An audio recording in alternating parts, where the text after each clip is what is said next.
సముద్రాన్ని గోడతో కాదు అడవితో ఆపబోతున్నారు.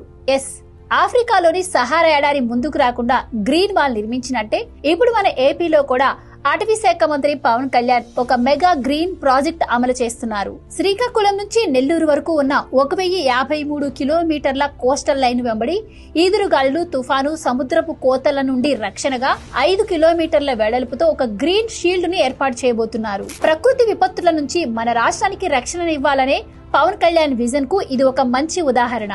ఈ ప్రాజెక్ట్ లో భాగంగా ఈ ఒక్క ఏడాదిలోనే 8800 హెక్టార్లలో గ్రీన్ వాల్ విస్తరణ, 5000 హెక్టార్లలో తాటి చెట్ల పెంపకం, 2000 హెక్టార్లలో కొత్త అడవుల పెంపకం, 300కు పైగా హెక్టార్లలో మడ అడవుల పెంపకాన్ని చేపడుతున్నారు. వీటితో పాటు తీర ప్రాంత జిల్లాల్లో 70 లక్షల మొక్కలు నాటడానికి కూడా ప్లాన్ చేస్తున్నారు. ఈ ప్రాజెక్ట్ లో ఎక్కువగా కొబ్బరి చెట్ల కంటే తాటి చెట్లకే ఎక్కువ ప్రియారిటీ ఇస్తున్నారు. ఎందుకు అంటే తాటి చెట్ల వేర్లు భూమిలోకి బలంగా లోతుగా వెళ్తాయి. ఎంత పెద్ద గాలులైనా ఉప్పు నీటినైనా తట్టుకునే సహజమైన విండ్ బ్రేక్ లా పనిచేస్తాయి. అలాగే మిస్టీ 2 స్కీమ్ ద్వారా ఎంత పెద్ద తుఫాను దాటినైనా తట్టుకునే మడ అడవులను కూడా వేగంగా పెంచుతున్నారు. మరోవైపు అడవులు తగ్గిపోవడంతో ఓళ్ల మీదకు వస్తున్న ఏనుగు సమస్యలను తగ్గించేందుకు కుంకి ఏనుగులను రంగంలోకి దింపారు. అంతేకాదు సీడ్ బాల్స్ టెక్నిక్ తో కొత్త అడవులను అభివృద్ధి చేస్తూ జంతువులకు మనుషులకు మధ్య గొడవలు రాకుండా చూస్తున్నారు. మొత్తంగా చూస్తే తీర ప్రాంతంలో ఉండే దాదాపు 33 లక్షల మంది ప్రజలకు నేచురల్ ప్రొటెక్షన్ ను